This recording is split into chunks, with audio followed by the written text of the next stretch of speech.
Hello everyone, and welcome to the 2025 winter event in Forge of Empires. I apologize in advance. This video is going to be a little bit lengthy, but it is not my fault. The winter event is not much different than past years, however, some of the other mechanics of the event are. Here you see the main event page. We have the main game mechanic in the middle. There's going to be a bunch of different houses that we can pick from, with all these different prizes underneath. On the left-hand side, we'll start with the league table, which has been pretty consistent throughout most events. You have 5 different tiers, top tier being the gold tier, which is the top 1% of players, then the silver, which is the top 5%, bronze is top 20%, amateur is top 50, and then the hobby is anyone below that. And you get better rewards and prizes as you go up the tiers. So a few different newer buildings this year. We have the Toymaker's Atelier of Little Wonders. This is only for the top 1%, which means that it is only for the people that are going to be purchasing with diamonds or with real currency for this event. So nevertheless, let's take a look at it. It only takes up a 3x3 space. It gives attacking and defending armies both attack and defense, and also for attack and defense in quantum incursion. It has a metal collection boost, which if you're very late in the game, there's not many things that you can purchase with metals. So that might not be as beneficial. It does have 105 forge points, at least in the Space Age Space Hub era. I'm not sure if it's different for other eras. And then it gives 20 fragments for the Royal Midnight Clock Tower, which is the gold version of this event's special building, which we'll get to very shortly. Then you have the Northwind Courier, which can be won from this tier or from the calendar. And we'll look at the calendar in just a minute. But another good building.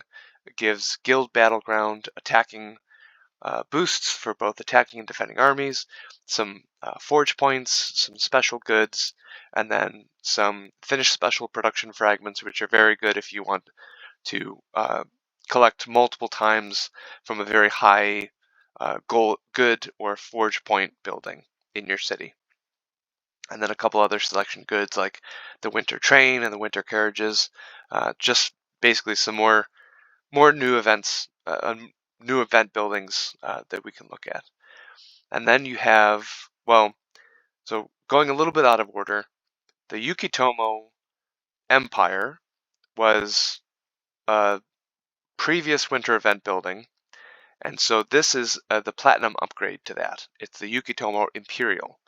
And correct me if I'm wrong, but the only thing that I can see in the difference, because this has attack boost for attacking army and defending army, 200 recharge for quantum incursion, some quantum incursion boosts, metals, forge points, rogues, and then some selection kits at the bottom with some self-aid kits.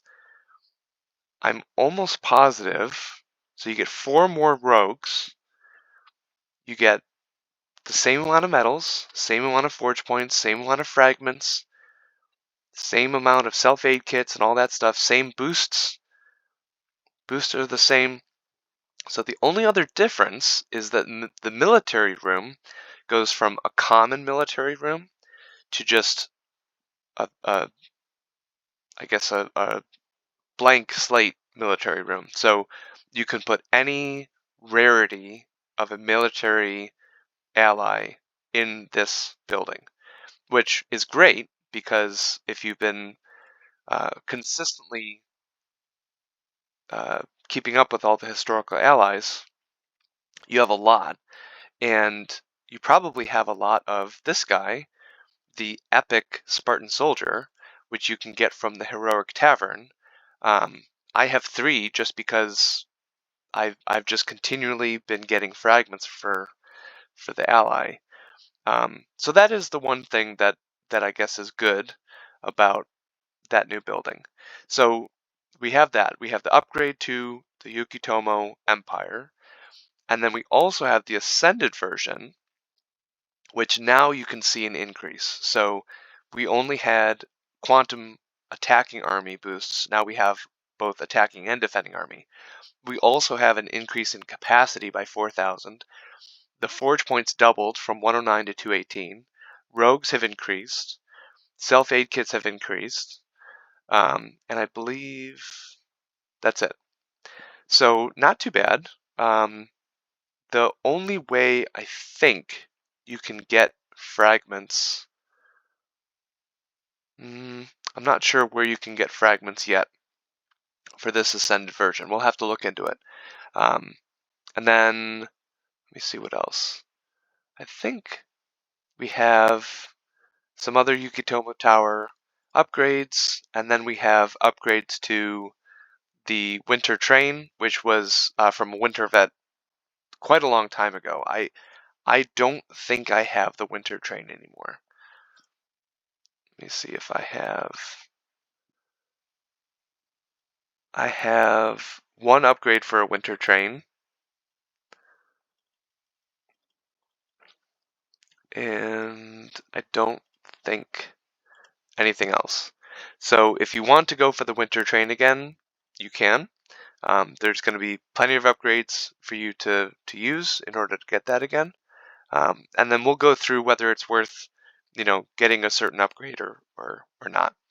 So let's move on to the calendar. So the calendar, 32 different days of prizes. You need to find the calendar key on this board. If you'll notice, for today, it is not available for me on this board. Instead, there's a snowman, which we'll cover later. But back to the calendar, we have this prize pool of Penelope's North Star Nursery. I believe this is one of the best buildings from this event. So it has normal attack and defense for attacking and defending armies, guild battleground, quantum incursion, 495 forge points, and this is where you can get the fragments for the Yukitomo Imperial Sky Residence, which is that Ascended version that we were just looking at. So this is where you would get fragments for that. Takes up a 5x5 space, so not too big, but it does require a road. Then, like I mentioned, you have the Northwind Courier, which you can also get from the top 1%, or you can get here. Then you have the Platinum version for the Yokitomo. Then you have the Winter Train. So, like I said, the Winter Train used to be just up to this level 8. And, 4 forge points and 10 goods for 21 spaces was not good. So then they upgraded it. Then they have the Charcoal Express, the Evergreen Express, and the Sleigh Ride Express. And these are a little bit better. And we'll, like I said, we'll go through the spreadsheet and we'll kind of see if they're worth it. But then we'll have another upgrade to those. So the Charcoal Express goes the Charcoal Limited Express, adds in a military room, and then adds in a very large number of forge points and metals and all that other stuff at the bottom. Also increases the boost by quite a bit. It go from 26% of just attack for attacking army to 140% both attack and defense for attacking and defending army. So definitely, getting up with the times there. The Evergreen Express, I believe, is more geared toward forge points. It has 225 forge points, where the charcoal only had 180. And then the sleigh ride, I believe, is geared towards goods. So you have 360 goods from this, only 135 forge points. They all still give, different amounts of attacking, defending boosts, stuff like that. So the Evergreen had defending boosts. The sleigh ride has attacking boost. Apologize for going back and forth, but like I said, there's a lot of new stuff, a lot of stuff to go over, trying to cover everything. So then we have the special event building for the winter event. So first let's look at the high level the highest normal level is level 7. Takes up a 4x4 space, so 16 squares. Gives forge points. It gives selection kits for other winter event buildings, one-up kits, store buildings. Not too much, to be honest with you. It's not blowing my socks off. Then you have the Grand Midnight Clock Tower. That's the silver version. That increases everything. And then you have the gold version, which is the Royal Midnight Clock Tower. And that, again, just increases everything again. So you don't get the military room until you get to that Royal Midnight Clock Tower. So it's, one of those questions of you can just upgrade your Yukitomo Empire and get just a blank military room, or you can go for the special event building and get just a rare military room. So it's up to you. And then, of course, the Eternal Market fragments. I'm currently sitting at, I believe I'm sitting at 875 for the next one. And looking forward to that because, as you know, this one gives, I think I'm here right now, the Golden Horizon. So I'm currently getting 540 forge points unboosted. Next one is 576, along with a bunch of goods and a bunch of army boosts and stuff like that. So I always go for the calendar. The one problem with the calendar is, like I said, if a board does not present a key, then you either have to play 2 boards that day, or 3 boards possibly, or you have to wait for another day, and then once you get a key for that day, you can then get key fragments, and then once you get 5 key fragments, you can unlock a previous day. So it's up to you, but I always go for the calendar because the calendar usually has pretty good prizes. The calendar used to have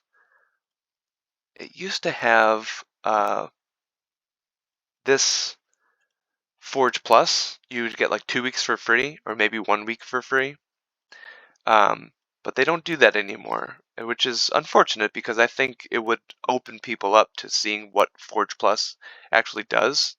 What advantages they have. So I do have a video on Forge Plus. The last time I won it from the calendar. So if you want to check that video out and see if it's worth it. Winter Memories I'll touch on very quickly because basically you'll find like a bunch of different stuff while you're flipping over houses during the game, and the extra prizes go here, but then you have to purchase those extra prizes for almost 3,000 diamonds, and I never think that it's worth it. Very rarely do I think it's worth it. So you can decide, you can see what your prizes are, you can see if it's worth it for you to purchase. And then, like I said, we have the snowmen. And what the snowmen do is if you get 3 snowmen, it turns the new board into a super board. And the super board gives you the double amount of show 2s, double amount of payouts. And so the show 2 is this one. So show 2 does what it says. It shows 2 of what the houses are covering. Double payout is doubling the payout of the next house that you uncover. So if you click the double payout, then it'll say, instead of 14 wooden bells, it's 28 wooden bells. And I don't think I mentioned it, but the wooden bells are the currency of this event. And then you also have accelerated grand prize progress. So I think that just means that, normally to flip over a house, you have to use 10 bells. That stays the same. But every house gives you 1 to 2 tickets. And the tickets, puts you towards the grand prize that we'll cover in a minute. So maybe when it's the super board, it's instead of 1 to 2, it's 2 to 3 or 3 to 4, something like that. And then usually on the super board there is a key.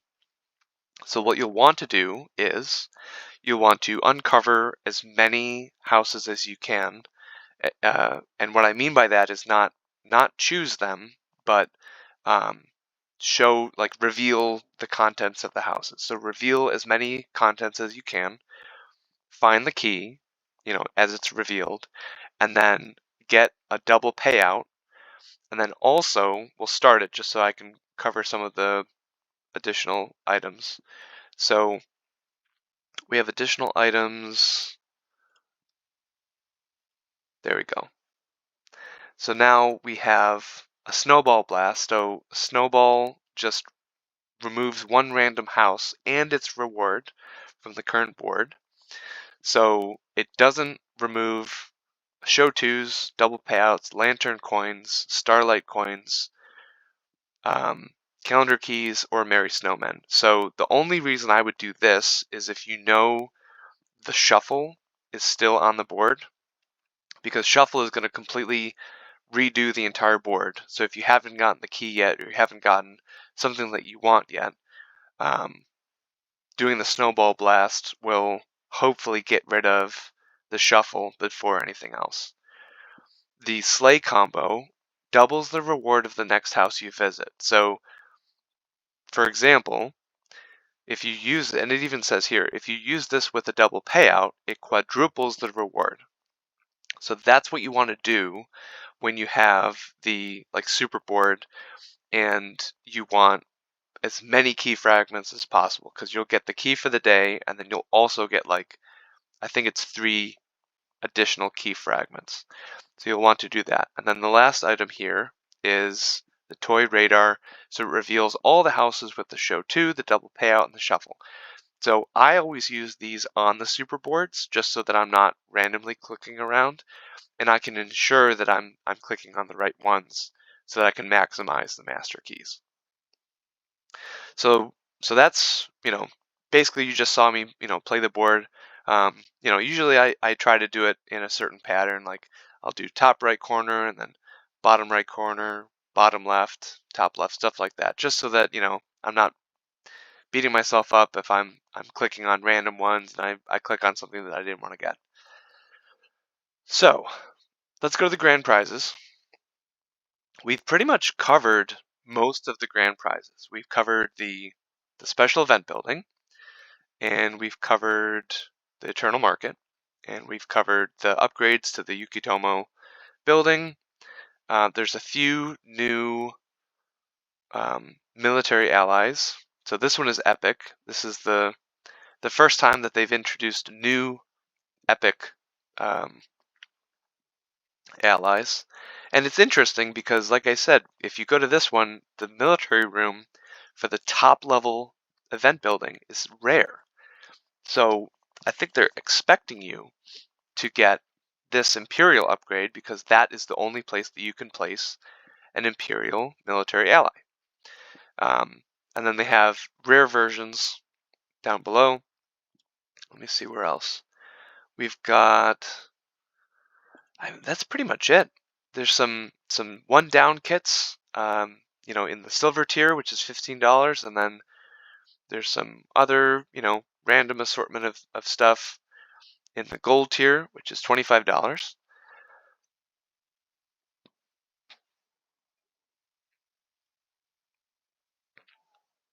But for the most part, the only 2 new buildings that I can see in this are the Ascended Snowdrop Garden, which they don't even have the unascended version. They just have the ascended version. So I don't even know what the unascended version gives, but the ascended version is pretty good. It only takes up 9 squares. It gives a good amount of quantum coins and quantum supplies. 270 forge points is pretty good for a 3x3 space.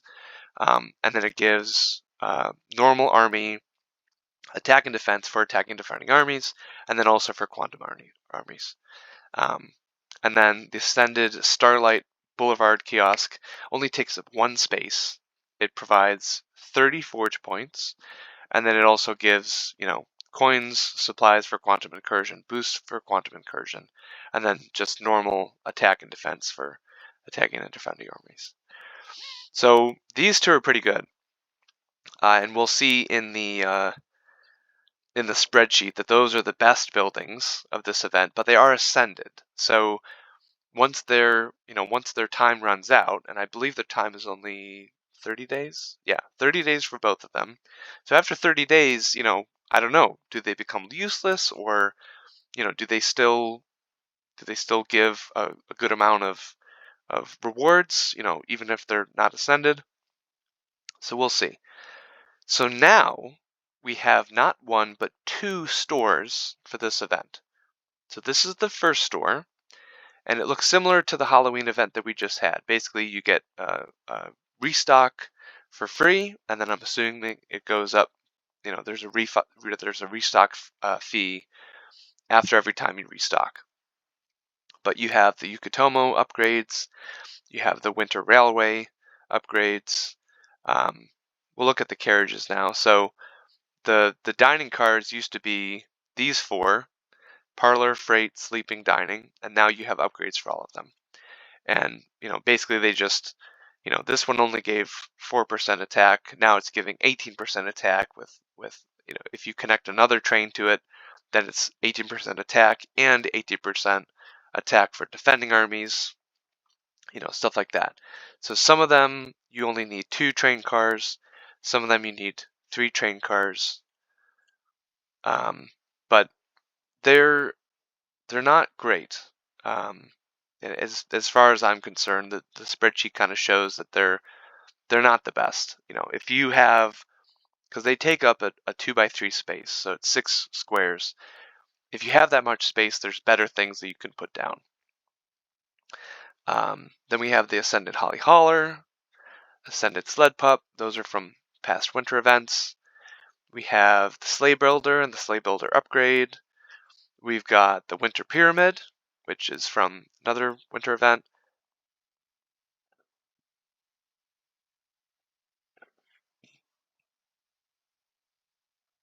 Nutcracker Guardhouse with the Guardhouse upgrade. Let's see. Alfie's Nog. So I think the gold version is okay as a 3x3, but like I said, there's other better buildings. And then there's the 2025 selection kit, so you can get all the past buildings from this. And they even have like the bakery kits and stuff like that, which I believe there's an upgrade in the second store. All the ascended version. So if you wanted like the new ascended buildings from this past year, it's available here. And then you can purchase I guess it's like the premium currency for this event. So the normal currency is a lantern coin, premium currency is the starlight coin. So then if you go to the Starlight Lounge, which is the store where you can use that currency, you have more Yukutomo upgrades. You have the Ascension kit for the Yukutomo building. You actually get free lantern coins, so you get that. And then that refreshes every week, which is nice. And then this is the winter train upgrades that we were just looking at, upgrades to that. We get some ascended buildings that we just covered, the Snowdrop and the Starlight Boulevard. And then the Duke is, I think, from last year, maybe the year before. But this gives you more Yukutomo selection kits. It only takes up 2 squares, so it's pretty good. I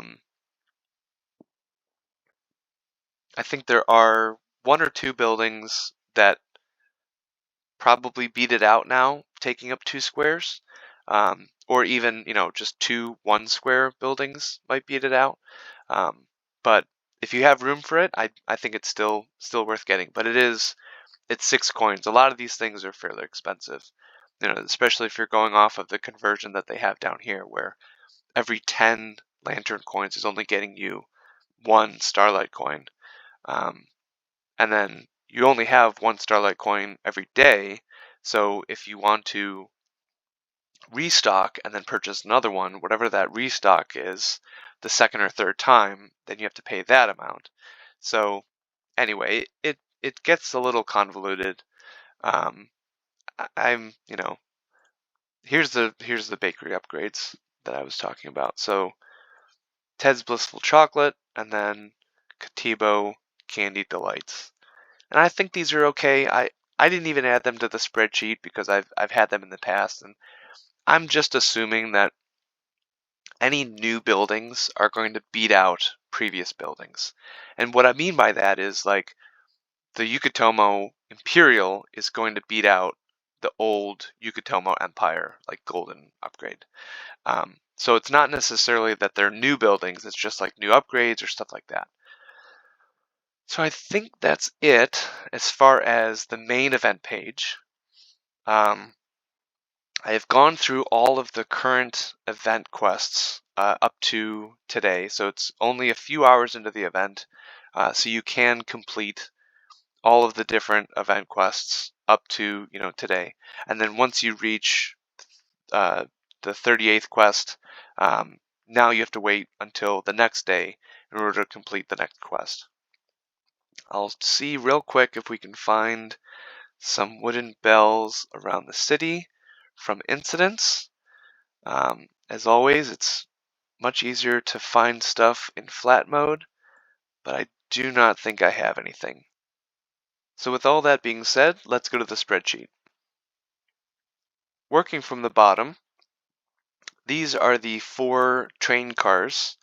These are the upgraded versions, and as you can see, the highest one has a 23-point efficiency, which at this time isn't great. I think everything in my city is, and we can go check it out. I'm almost positive I have like a the lowest one is 60, I want to say.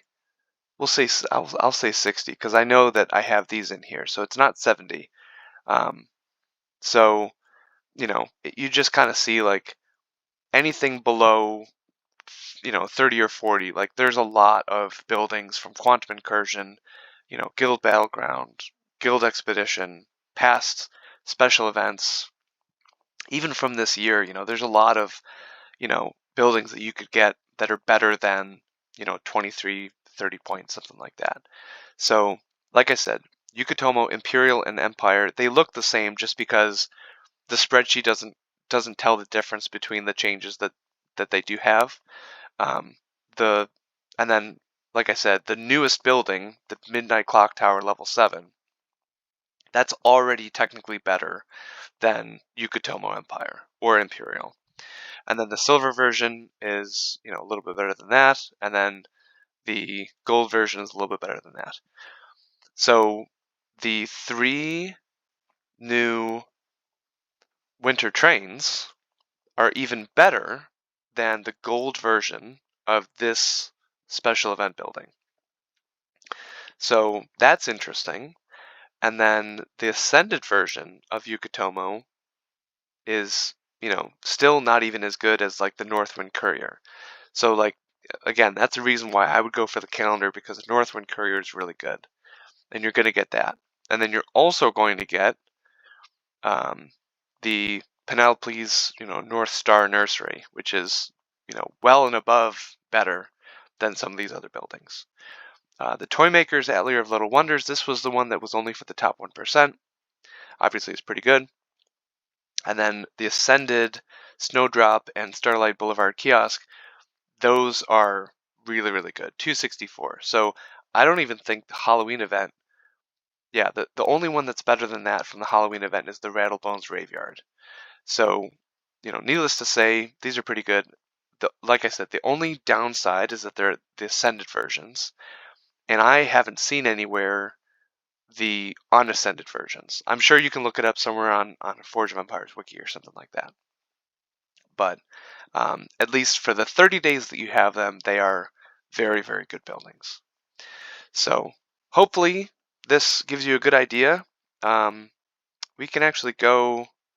I have the winter 2024 buildings here. Yeah, so here's the Diduk Dreams. This was the golden version, so that was at 67. I noticed my Yukutomo Empire is 66 here, but on my other spreadsheet it's 65, so I'm not sure why there's a slight discrepancy between them there. Ascended Sled Pup Monument, that's at 81, so that's pretty good. Yukutomo Towers at 63. that's level 10. Ascended Holly Hollers at 46. So I would probably cut it off here at the Yukutomo Tower level 10.